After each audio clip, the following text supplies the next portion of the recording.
আল্লাহ মাফ করবে না। জটিলতা আছে না নাই বলেন? আছে। কোন বান্দা কারো উপরে যদি হক আদায় না করে তাহলে এটাকে বলে জুলুম। এটাকে কি বলে বলেন? ওয়াযউস শাই আলা গায়রি মাহাল্লি, কোন একটা বস্তু যেই জায়গাতে রাখার দরকার ওই জায়গাতে না রেখে অন্য জায়গায় রাখার নামই হলো জুলুম। সেটার নাম কি বলেন? জুলুম। আর জুলুমের গুনাহ হাসরের ময়দানে আমাদের জন্য অন্ধকারাচ্ছন্ন হয়ে আমরা কখনো কোনোভাবেই আমরা ফুলসিরাতের ফুল কখনো ফাড়ি দিতে পারবো না। যে জুলুম করে তাকে বলে কি বলেন? সবাই বলেন কি বলে? আর যে যার উপরে জুলুম করা হয় তাকে কি বলা হয়? মাজলুম। আল্লাহর হাবিব সাল্লাল্লাহু আলাইহি ওয়াসাল্লাম বলেন, ইত্তাকি দাওয়াতাল মাজলুম, তুমি মাজলুমের দোয়া থেকে, মাজলুমের বদদোয়া থেকে তুমি খুব পরহেজ করো, এটাকে খুব ভয় করো। মাজলুমের দোয়া থেকে তুমি বদদোয়া থেকে খুব ভয় করো। কারণ ফাইন্না বাইনাহা ওয়া বাইনাল্লাহি লাইসা হিজাব, কারণ মাজলুমের বদদোয়া এবং আল্লাহর মাঝে কোনো ধরনের পর্দা থাকে না। সুবহানাল্লাহ বলেন। রাসূল করিম বলেন, দাওয়াতুল মাজলুম মাকবুল, যে ব্যক্তি মাজলুম তার দোয়া আল্লাহ তাআলা কবুল করে নেন। আল্লাহর হাবিব বলেন, ইয়ারফাউহাল্লাহু ফাওকাল গামাম, তার বদদোয়াটা আল্লাহ তাআলা আসমানের মেঘমালার উপরে উঠায় নেন। ওয়াফতাহু লাহু আবওয়াবাস সামা, তার জন্য আল্লাহ তাআলার আসমানের দরজাগুলো খুলে দেওয়া হয়। ওয়া ক্বালা ওয়া ইজ্জতি, এবার আল্লাহ তাআলা বদদোয়াকে উদ্দেশ্য করে বলে, আমার ইজ্জতের কসম, আমার ইজ্জতের কসম, লা আনসুরান্নাকা, অবশ্যই অবশ্যই আমি আল্লাহ তাআলা তোমার সাহায্য করব। ওয়ালাউ বা'দা হিন, যদিও একটু সময় লাগে। যদিও কি লাগে বলেন? সবাই বলেন না কি লাগে? একটু সময় লাগে। আমাদের দেশের মধ্যেও তো বলছে একটু সময় দেন, আছে না নাই? সবাই বলেন আছে না নাই? আধা ঘন্টা সময় দেন, একটা জাতির উদ্দেশ্যে ভাষণ লিখবো, আছে না নাই? আধা ঘন্টা সময় দেওয়া হয় নাই। আমরা সব সময় বলি, কিরে আল্লাহ তাআলা দেই জালেম রে ধরে না। আল্লাহ তাআলা বলেন, আমি আল্লাহ তাআলা জালেম রে ধরি রে ধরি। ওয়ালাউ বাদা হিন, যদিও একটা সময় লাগে, এই সময় আমি আল্লাহ তাআলা লাগায়া দেই। তোমরা মনে রাখো না, তোমরা মনে করো কিরে আল্লাহ ধরে না কেন? আল্লাহর ধরা আর তোমাদের ধরা এক নয়। আল্লাহ তাআলা এমন ভাবে ধরবেন, ধরবেন তো ধরবেন, দুপুরবেলা খানা পাকাইছে, খানা পর্যন্ত খায়া যাইতে পারে নাই, এমন ভাবে ধরছে। কি বলেন ঠিক কিনা? মুহতারাম হাজিরিন, আলেম ওলামার রক্তের দাম আল্লাহ তাআলা কিন্তু এভাবে নেন। এটা কি বলেন ঠিক কিনা? যারা এই আলেম ওলামার সাথে, যারা ইসলামের সাথে এরকম বেয়াদবি করবে, আল্লাহ তাআলা তাদেরকে এভাবেই শিক্ষা দিবে। কি বলেন ঠিক কিনা? সামনে থেকে আমরাও শিক্ষা নিতে পারি, আমরাও এই শিক্ষা নিতে পারি যে আমরা যারা আসবো ক্ষমতায়, আমরাও যদি এই কাজ করি তাহলে আমাদেরও এই কাজ হতে পারে, এইভাবে হতে পারে। কি বলেন ঠিক কিনা? 70 বছর একদল গাইছে, আমরা এখন খাওয়ার অপেক্ষায় আছি, এমন যেন না হয়। এমন যদি হয়ে যায় তাহলে আপনাদেরও পরিণতি এমন হবে। কি বলেন ঠিক কিনা? এজন্য সাবধান হয়ে যায়। জালেম জালেম একজন ব্যক্তির উপরে যদি কেউ জুলুম করে, আমাদের সমাজের মধ্যে আছে না নাই এরকম? বলেন আছে না নাই? যাই হোক, আলোচনা অন্যদিকে যাচ্ছে। তো বলতেছিলাম, যে ব্যক্তি কারো হক আদায় না করে এটাকে বলে জুলুম। এটারে কি বলে বলেন? জুলুম। বলতেছিলাম বান্দার হকের খুব জটিলতা, আছে না নাই বলেন? বান্দা যদি মাফ না করে আল্লাহ মাফ করবেন না। আল্লাহ রাসূল সাল্লাল্লাহু আলাইহি সাল্লাম একদিন সাহাবায়ে কেরামদেরকে উদ্দেশ্য করে বলেন, ও আমার সাহাবায়ে কেরামগণ, তোমরা কি জানো সবচেয়ে গরিব অসহায়কেই? সাহাবায়ে কেরামগণ বলেন, আল মুফলিসু ফিনা মাল্লা দিরহামা ওয়ালা মাতা, আমাদের মধ্যে সবচেয়ে গরিব তো হলো ওই ব্যক্তি যার টাকা নাই, যার পয়সা নাই, সেই তো গরিব। আমরাও তো তাকে গরিবই বলি। কি বলেন ঠিক কিনা?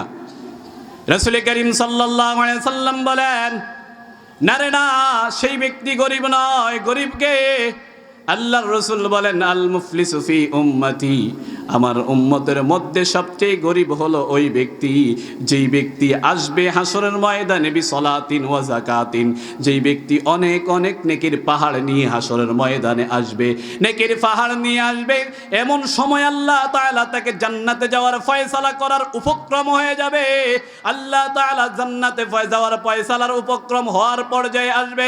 এমন সময় কিছু পাওনাদার আসবে, আয়েশা বলবে, আল্লাহ, ও আল্লাহ, আপনি তাকে তো জান্নাতে যাওয়ার ফয়সালা দিয়েছেন, কিন্তু আল্লাহ আপনি তো জানেন এই বদমাশ এমন লোক ছিল ৫,০০০ টাকা এরকম ঘুষ নিয়ে আসে আমার বিরুদ্ধে মিথ্যা সাক্ষী দিয়েছে, আর এই মিথ্যা সাক্ষীর কারণে আমাকে দুনিয়ার মানুষ জানছে যুদ্ধাপরাধী, আমাকে দুনিয়ার মানুষ জানছে মানবতা বিরোধী, আর এই মানবতা বিরোধীর অপরাধটা নিয়েই, এই মানবতা বিরোধীর এরকম অপরাধটা নিয়েই আমার ফাঁসি হয়ে গিয়েছে, আর আমি দুনিয়া থেকে চলে গিয়েছি।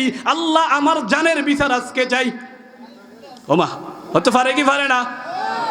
আল্লাহ তাআলার কাছে যখন বলবে, কারণ হলো কোনো মুসলমান, আল্লাহ রসুল একদিন বসে আছেন, রাসূল করিম সাল্লাল্লাহু আলাইহি সাল্লাম সাহাবায়ে কেরামদেরকে জিজ্ঞাসা করতেছেন, ও আমার সাহাবায়ে কেরামগণ, তোমরা বলো দুনিয়ার মধ্যে সবচেয়ে কঠিন গুনাহ, বড় গুনাহ কি? আল্লাহ রসুল সাল্লাল্লাহু আলাইহি সাল্লামের সাহাবায়ে কেরামগণ বলেন, আল্লাহ এবং তার রসুলে জানে।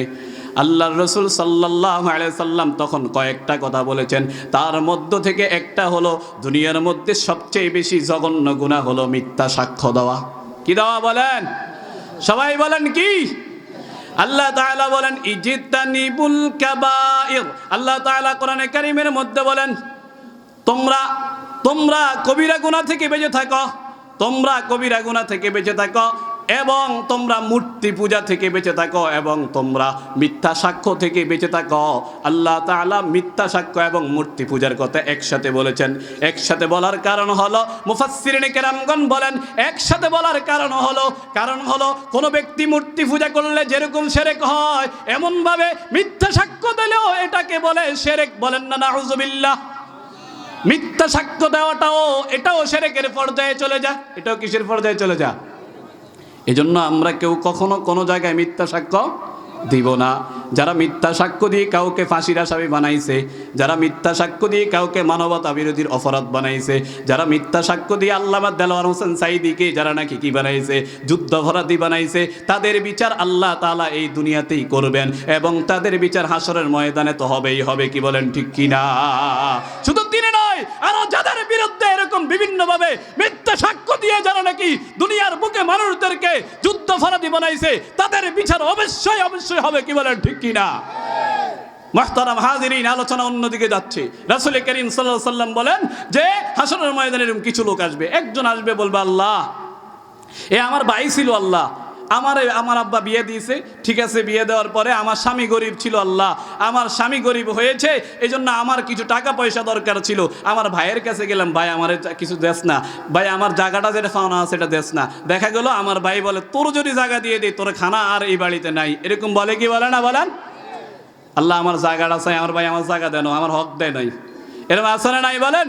এমন বিভিন্ন ধরনের ফাওনাদার থাকবে, কিন্তু তার নেক চলে যাবে। নেক চলে যাওয়ার পরে ফাওনাদার বাকি থাকবে। এখন কি করবে? তার আমলনামায় গুনাহ দিবে। কি দিবে বলেন? সবাই বলেন, কি দিবে?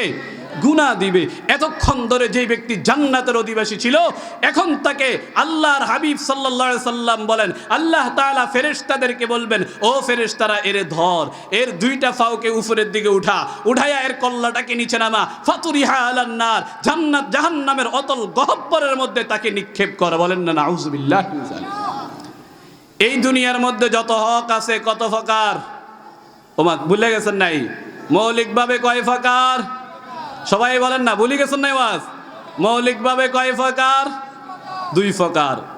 1 নম্বর আল্লাহর হক, 2 নম্বর আল্লাহর হকের, ভুলে গেছেন, গুরুত্ব বেশি। আল্লাহর হকের, বান্দার হকের জটিলতা বেশি।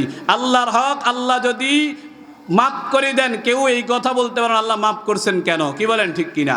কিন্তু বান্দার হক, বান্দা যদি মাফ না করে আল্লাহ মাফ করবেন না।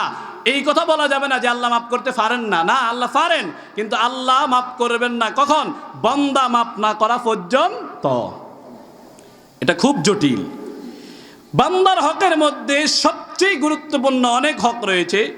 সবচেয়ে গুরুত্বপূর্ণ হক আমরা জানি মা বাবার হক। কার হক বলেন? সবাই বলেন কার হক? আমাদের দেশের মধ্যে আমরা মা বাবার হকের আলোচনা অনেক করি, দেখা যায় সন্তানের হকের আলোচনা একেবারেই হয় না। হয় কি হয় না বলেন? হয় না। সবাই শুধু মা বাবার হকের আলোচনা করে, মার এরকম করতে হবে, এই কাজ করতে হবে, কিন্তু আপনার যে সন্তানের কিছু হক আছে এই হকের আলোচনা এই সমাজে হয় না বেশি। কি বলেন, ঠিক কিনা? শুধু কান্না কইরা কইরা মা বাবার হকের আলোচনা করে, কিন্তু তোমার সন্তানের যে কিছু হক আছে এই আলোচনা হয় না। মুহতারাম হাজিরিন, ভালো করে বুঝিয়ে লন, আপনার সন্তানের প্রতি আপনার কিছু হক রয়েছে। সন্তানের প্রতি আপনার সর্বপ্রথম হক হলো যেদিন আপনি বিবাহ করতে যাইবেন। যেদিন কি করতে যাইবেন বলেন? এখনো তো সন্তানে হয় নাই, এখনো তো দুনিয়াতে বিবি আসে নাই, কিভাবে আবার সন্তান হবে? সন্তানের হক কেন আদায় হবে? বলে তুমি যেদিন বিবাহ করতে যাইবা, যেই মেয়েটাকে নববধূ করে তোমার ঘরে আনবা, ওই মেয়েটাই সামনে তোমার ঘরের তোমার সন্তানের মা হবে। কি বলেন, ঠিক কিনা? এখন যখন নাকি তুমি কি করবা, নিজের সন্তানের মা বাছাই করতে যাইবা, এখানে কিছু নিয়ম আছে না নাই বলেন? আছে না নাই? আল্লাহ রাসূল সাল্লাল্লাহু আলাইহি সাল্লামের কাছে সাহাবায়ে কেরামগণ আসলেন এরকম বিভিন্নভাবে বিভিন্ন সময়ে। রাসূল করিম সাল্লাল্লাহু আলাইহি সাল্লাম বলেন, তুনকাহুল মারআতু লিআরবাইন, মহিলাদেরকে সাধারণত আরবের মধ্যে চারটা জিনিস দেখে বিবাহ করা হয়। কয়টা জিনিস দেখা? কয়টা বলেন? 4 গুণে বিশিষ্ট মহিলাদেরকে দেখা আরবের মধ্যে বেশিরভাগ বিবাহ করে। এক নম্বর লিহুসনিহা লিজামালিহা, তার সৌন্দর্য দেখা, ওয়ালি হাসাবিহা, তার বংশ মর্যাদা দেখা, ওয়ালি মালিহা, তার ধন সম্পদ দেখা, ওয়ালি দীনিহা, তার দিনদারিত্ব দেখা। ফাসফার বিজাতিদ্দিন, রাসূল করিম সাল্লাল্লাহু আলাইহি সাল্লামের কাছে যেই সাহাবী আসলো, ওই সাহাবীকে আল্লাহর রাসূল বলেন, তুমি 3টা পাইলা,